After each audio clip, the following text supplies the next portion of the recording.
ভালোবাসা শব্দটি উচ্চারণ করতে পারি না, তবুও আমি কেবল দূর থেকে তোমাকে দেখতে পারি।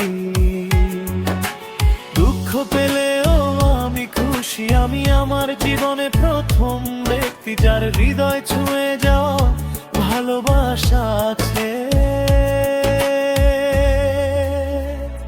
আমার দীর্ঘদিনের স্মৃতির মধ্যে এটি একমাত্র ভালোবাসা যা আমি গোপনে লুকিয়ে রেখেছি।